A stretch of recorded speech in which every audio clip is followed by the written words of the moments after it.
Hello everyone and welcome to the Kootneeti's YouTube channel. I am Niranjan Marjani. The war between Russia and Ukraine is going on for more than 2 months and is showing no signs of stopping. The sanctions imposed by the Western countries have hardly proved as deterrence against Russia. What would be the possible outcome of this war? Will it intensify further? How would it impact the world? And what would be India's role in this conflict? To discuss all this, I would like to welcome Ambassador Ashok Sajjanhar, who was India's ambassador to Kazakhstan, Sweden, and Latvia. He has also worked in diplomatic positions in Washington, D.C., Brussels, Moscow, Geneva, Tehran, Dhaka, and Bangkok. Ambassador Ashok Sajjanhar, welcome to the Kootneeti. It's an absolute pleasure and honor for us to have you on this show today. Thank you very much, Niranjan. I'm also delighted to be on your program. Thank you very much, sir. So, if I could start by asking, where exactly do you see this war heading? Will it further escalate, or is there any possibility of ceasefire and return to the dialogue table? Okay, I think it's very difficult to read the mind of Mr. Putin because, he's the one who started the war. In fact, it was the United States which at the beginning, and the United Kingdom, these were the two countries that had been maintaining before the war started. In fact, for several months, they'd been maintaining that Russia was preparing to invade Ukraine. But it is my understanding that the world did not really think it was so. And even Russia had been trying to project it like this was, a crying wolf, what had happened in the case of WMDs in Iraq and so on and so forth, that these were absolutely wrong assessments, wrong, faulty projections, and that Russia had no intention of attacking Ukraine. In fact, you would recall that even when embassies were moving out of Kyiv to Lviv, then even President Zelensky had mentioned that there was no risk, there was no threat, there was no danger of any war breaking out, and the people of the country should maintain balance, should stay calm and quiet. And that is why I think many countries, including India, we did not really start evacuating our people. So I think this war came suddenly, which means that the world was not really able to read the mind, notwithstanding what Putin had been saying that, Ukraine has never existed as a separate country, Ukraine has no right to exist, and we are the same people, etc., etc. I don't think much of the world believed that Russia and Putin would invade Ukraine. So it's very difficult to say, but I think some indicators are there that the war has gone on too long. It's about 68, 69 days today. Yes. And I think this has hugely dented the position, the military, economic, political, strategic position of Russia. And since it is Russia which has instigated this conflict, much of the responsibility for bringing it down, for tamping it down and ending it would also rest with Russia, in my view. And Mr. Putin has said that, he's put some sort of a tentative deadline as far as the 9th of May is concerned, because that is the victory day in Europe. Second World War ended. And that is why we see that all the focus of the Russian troops and forces has been on the eastern part of Ukraine. We have seen battle over Mariupol, in Kharkiv, the bombings, etc., that have been taking place. So I would imagine, and I would very fervently hope also, that Mr. Putin would, in a sort of a face-saving gesture, be able to declare victory and say that, all our objectives that we had set out before we entered this, what he calls the special military operation, that they have been achieved, and he declares victory and ends the war around the 9th of May or thereabout. But we'll have to see. There are also reports that Mr. Putin is not in good health. He is undergoing an operation. He is temporarily handed over power to Mr. Nikolai Patrushev, General Nikolai Patrushev. Yes. So we'll have to see, because there are certain uncertainties there. But I would sincerely hope that it ends sooner rather than later, and 9th of May does appear to be an indicative date in this regard. And was there any possibility this war could have been avoided in the first place? You know, right from the first day, Niranjan, I have said that this is an unnecessary war. In my view, Mr. Putin could have achieved all his objectives, what I think he'll be able to achieve now, and more, by not going to war, by going through diplomacy, by dialogue.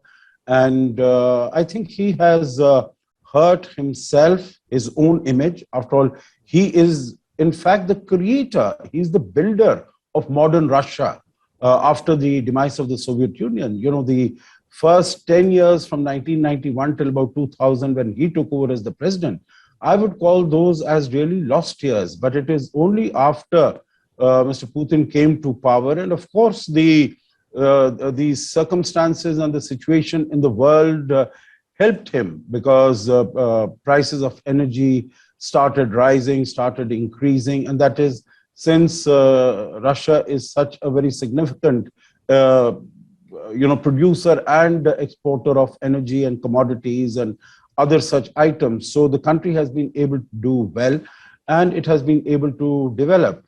And I think he has thrown all that to the ground by engaging in this conflict. So if the idea was that Ukraine should not become a member of NATO, I think that could easily have been achieved without going to war. So in my view, it is an unjustified conflict. It is an unprovoked conflict.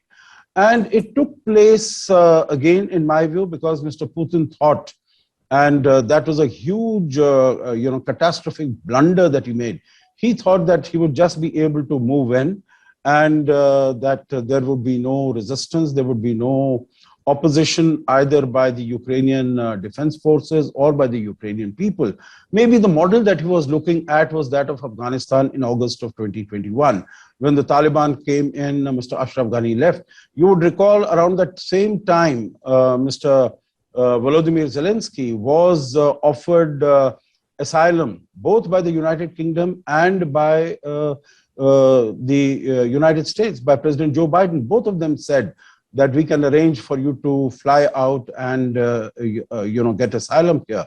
This was within days of the attack by Russia on Ukraine. And Mr. Zelensky said, no, I don't want a ride. I want ammunition. I want weapons. And we see how it has happened today. We've seen the images of 64-kilometer long convoys outside Kyiv. And Russia has not been able to do that. So I think the image and the stature and the strength of Russian forces, Russian defense, Russian army, I think that has got seriously dented. So Mr. Putin has not been able to achieve his objectives. He has had to very seriously revise his objectives and limit himself only to the eastern part of the country. So coming back to, what he said, demilitarize and denazify Ukraine. How that is to be done, no one has really been very clear. I don't know whether even Mr. Putin has been very clear about this. But if the objective was to ensure that Ukraine does not become a member of NATO, then this could very easily have been achieved. There was no provocation of that nature. The charge that is made is that in 2008, Mr. George W. Bush offered NATO membership to Ukraine. But we need to realize 2008 and 2022, 14 years have elapsed. There has been no progress towards membership of NATO by Ukraine. There might have been certain noises that might have been made, but on the ground, there has been no move towards that. So I think this was some sort of a pretext that was created. And maybe Mr. Putin wanted to declare to the whole world the emergence of Russia as a superpower in the same league as the Soviet Union was, that he was, this was the mantle of Soviet Union, and he was able to advance it forward. Yes. And how do you view India's stand on this issue? Because India is abstained from voting against Russia, but at the same time, India has accelerated its engagements with the United States, the European countries, and even with Japan and Australia. What is India's policy here? Okay, first comment that I would like to make is I don't think that India's enhanced engagement with either Europe or with the United States or with Japan can be so directly and organically linked with whatever is happening as far as the Russia-Ukraine war is concerned. You would see that India's engagement with the United States has been growing over the last, I would say, 20 years, but particularly over the last, since 2014, 8 years, there has been a very significant impetus as far as bilateral ties are concerned. And we could go into that, whether it is signing of all these foundational agreements, declaration of India as a major as a major defense partner, designating India as an STA-1 partner, United States emerging as a very significant defense supplier, and also elsewhere, United States has emerged as the biggest trading partner of India in goods and services, etc. So our relations with the United States have been growing, and even 2017, we became a member of Quad. There was the whole cooperation in Indo-Pacific, and discussions even when the elections were held in 2020, November. In October, we had a meeting we had a 2+2 meeting here in Delhi of India-US foreign ministers and defense ministers. And also we had the Quad ministerial foreign ministerial meeting in Tokyo. So that relationship has been going very strongly. But on India's stand, you see, I think till 24th of February, even till 21st of February, what we had been maintaining is that there are legitimate security interests of different countries, and they need to be recognized, they need to be respected. This was taking on board what Russia had been saying, that there is this expansion of NATO to the east. So if there are concerns, then countries really need to get together and work together on this and try to sort the issues, come to a solution through discussion. But from 24th February, Niranjan, if you see what India has been saying after Russia launched the aggression against Ukraine, we have been speaking about the cessation of hostilities. We have been speaking about ending of violence. We have been expressing our opposition to the violation of territorial integrity and sovereignty of Ukraine. We have been speaking in favor of the principles of the United Nations Charter, that those principles should be respected. They have been violated. And going forward, we have unequivocally condemned the massacre in Bucha. We also condemned the humanitarian suffering. We have been supplying medical reliefs and supplies, essential supplies, emergency supplies to Ukraine on the basis of their needs, requirement, and request. And also, Prime Minister Modi has been speaking, and External Affairs Minister also. We have been speaking with both the presidents, President Putin as well as President Volodymyr Zelensky, that there should be a direct communication between the two of them, so that we are able to get to some solution through diplomacy and dialogue. In fact, we had, right at the beginning, we had expressed a very serious regret that the path of diplomacy and dialogue had been given up so early. So I think we have been batting for peace all the time. So while we might have been abstaining in all our, whatever resolutions have been tabled in different UN bodies, UNGA, UNSC, UNHRC, etc., etc.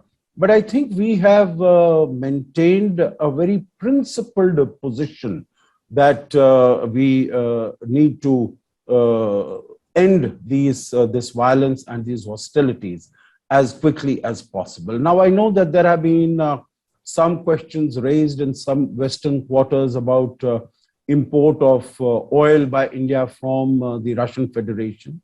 And I don't think I can do any better than repeat what Dr. Jaishankar had said, when he was in the United States, that India, buys in 1 month what the European Union buys in less than an afternoon.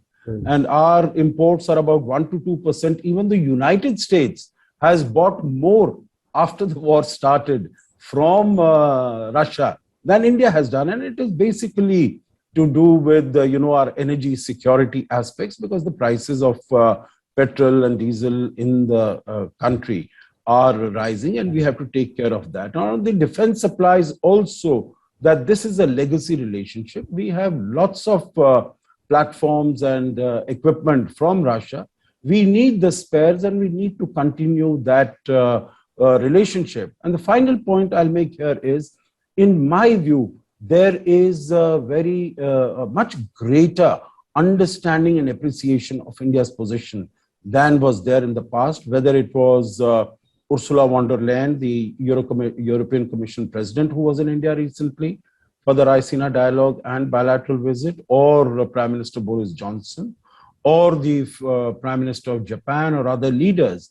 I think we have been able to advance our argument, and there is much greater understanding. Even Prime Minister Modi's discussions yesterday with the Danish Prime Minister Mette Frederiksen, and day before that with Chancellor Olaf Scholz. I think we have been able to put our position very clearly, very cogently, and very succinctly. One of the conditions that Russian President Vladimir Putin had put before the war started was that NATO should not expand further. But now Sweden and Finland are keen to join NATO. How would this impact Russia's strategy in the war? I think it has proved counterproductive. As I said, and as has been said by several commentators, Russia, in fact, lost the war the day it launched the aggression against Ukraine. Because the threat of a war can, at times, at most times, be much more potent than the act itself.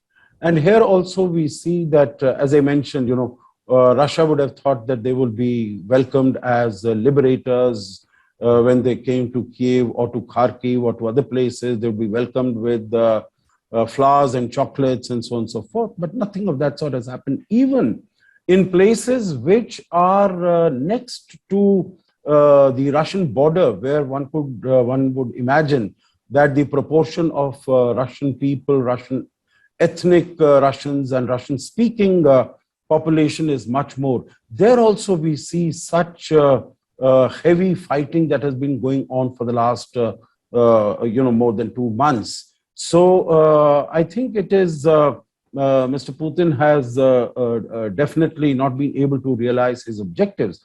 On the contrary, it has proved to be counterproductive, because these two countries, Finland, which has a very long border with Russia, and Sweden also, which doesn't have a land boundary, but with Kaliningrad, I guess it has a maritime boundary.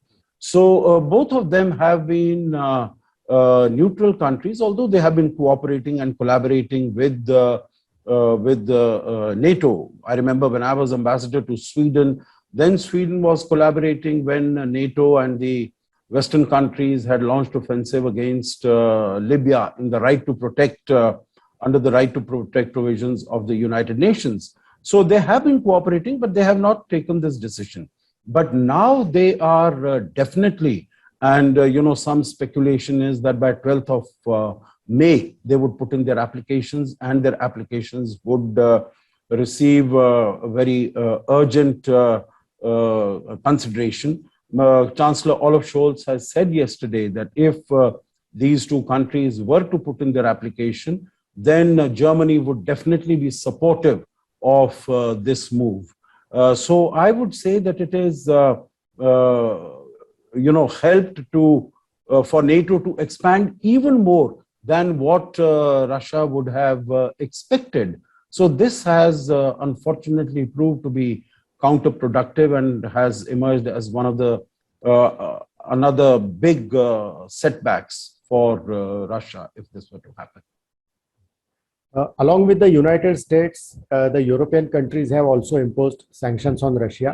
But at the same time, these countries are dependent on Russia for their energy needs. And in fact, the energy supplies from Russia have increased since the war has started. Finding an alternative to the Russian energy would take long time. And also the European countries have faced energy crisis in past 1 year. So how does this sum up Europe's position in this war? Well, I think it is in terms of values, what they have, the narrative that they have tried to build is that this is a fight between democracies and autocracy. And in India, we have some difficulty with that argument. But in terms of the interests of the European countries, I can see that there is a big problem, big issue. We have seen just a few days ago, Russia said that they will stop supplying gas to Poland and to Bulgaria, and because they have refused to pay in rubles. So I think in the short term, there will definitely be problems as far as these countries are concerned. But I can see that their determination and their resolve is very strong. And, whether it is coal or it is oil or it is gas, I think it will be done in step-by-step manner. It's not going to be that, overnight you have a complete stop of that.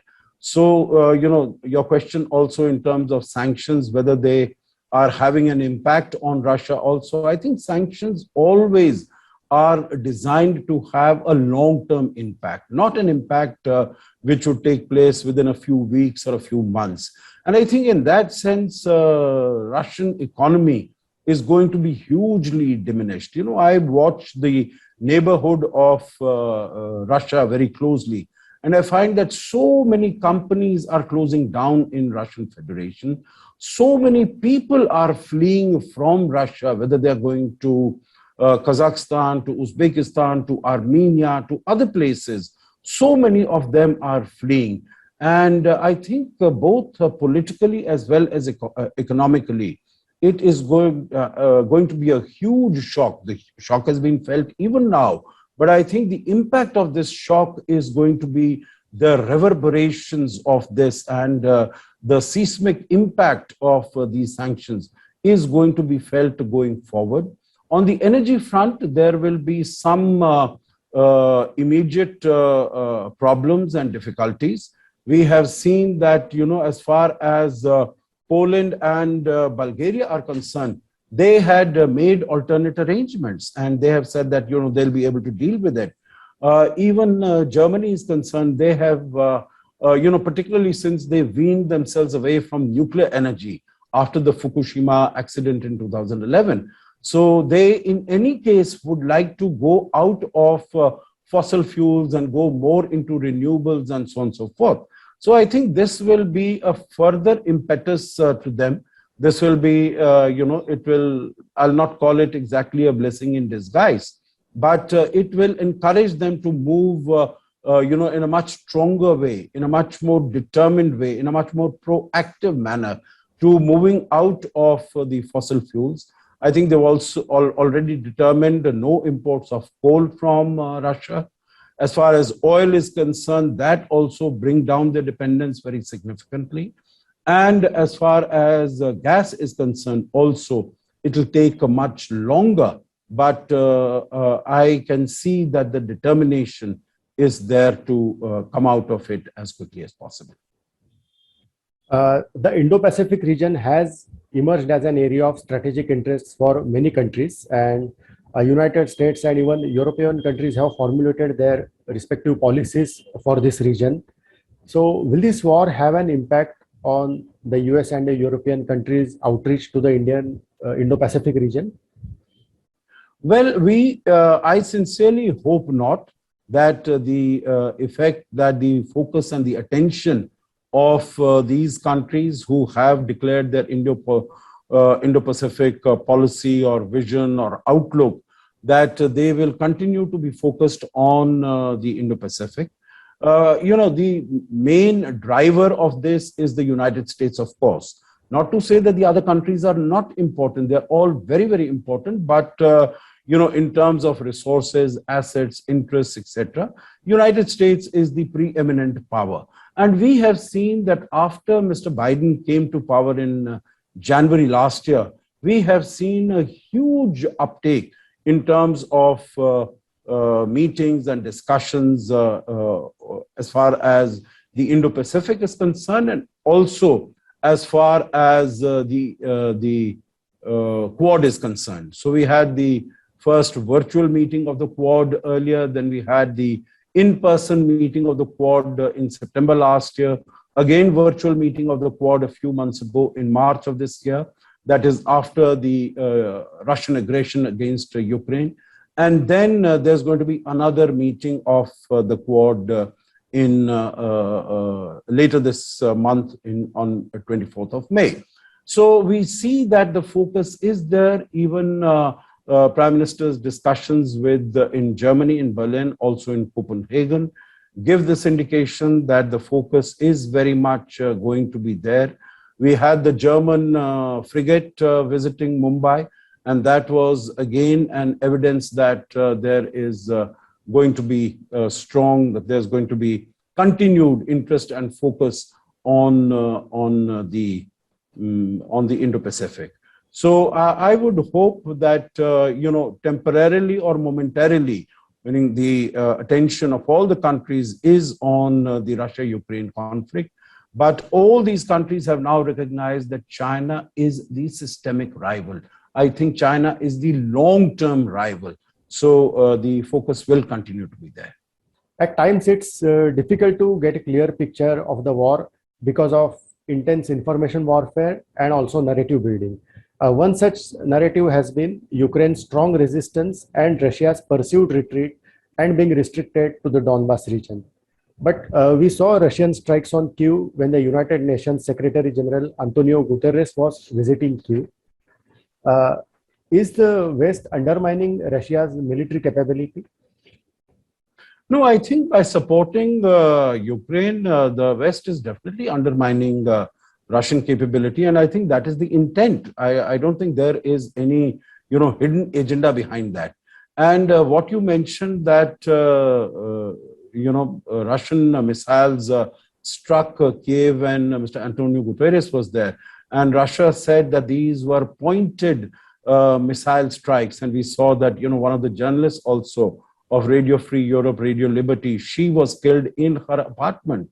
So, when Russia says that we are not targeting residential apartments or hospitals or creches or schools or any of the other such like infrastructure, then of course it has, paid, all this appears to be inaccurate and not factually correct. So, and I think the fact that Russia decided to send its missiles to Kiev when Mr. Guterres was there, it is an act of frustration. It's an act of desperation. Meaning it is obvious that why Mr. Putin's forces moved back from Kiev, because they were not able to capture it. For whatever reasons, they were not properly planned. Their attack was not planned. There was, as far as the supply lines were concerned, they are too extended. Weather is concerned. The motivation of the people of the Russian forces, that was highly, doubtful. And of course, I think the leadership of President Zelensky and the resilience and the courage and the bravery of the Ukrainian forces and the Ukrainian people, I think that is very commendable, because, it's already more than 2 months. We've seen the sort of destruction, we've seen the sort of death that has taken place in Ukraine. But we have not heard any voices there saying that Ukraine should surrender, because we should stop this violence, stop this destruction, stop this killing. And it can be done by surrendering to the Russian forces. Not a single voice, whatever information warfare, as you referred to, might be going on. But there's not a single voice of that nature, which means that, the Ukrainians are fighting for sheer survival. They are fighting for their country. And that is why they are all in it together, notwithstanding the casualties and the death, destruction, and the hardships that they are suffering. How would you pursue China's role in this? Because China has also abstained from voting like India. And is there really a possibility of Russia becoming a junior partner? Because there are areas where their strategic interests overlap, like in Central Asia. So how do you see the China-Russia relationship developing after this war? You know, I feel that Russia had become a junior partner to China, maybe from 2014 itself, you know, when it took over Crimea and all these sanctions were placed against Russia. So its dependence on China became much greater. We had that Siberian pipeline that was decided between the two countries, $400 billion worth of investments and supply of gas by Russia to China.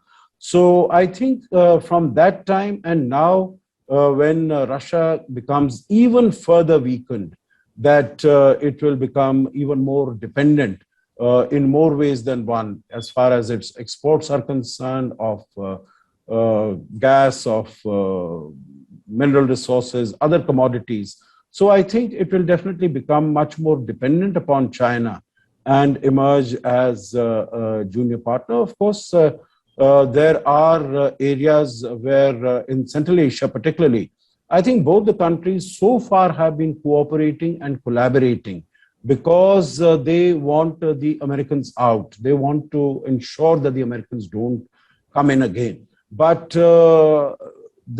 I think going forward, there is the possibility of some sort of a contestation in that area. So far, it has been said that Russia takes care of the security aspects, as we saw in Kazakhstan at the beginning of this year, in early January, when the CSTO had sent its forces, while the footprint of China is increasing in the economic investment through its Belt and Road Initiative.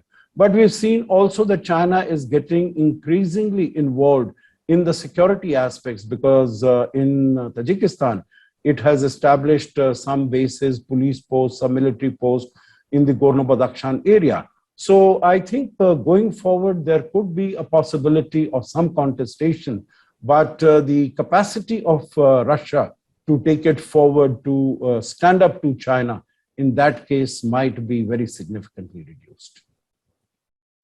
Ambassador Ashok Sajjanhar, thank you for your time and for speaking to the Kootneeti. It's an honor for us. Thank you very much. I really enjoyed our conversation. Thank you. I wish you all the very best. Thank you. Thank you. We hope you found this interview informative and insightful. You can tell us what you think in the comment section below, and please subscribe to our YouTube channel. You can also follow us on various social media websites, the details of which are on your screen. Thanks for watching.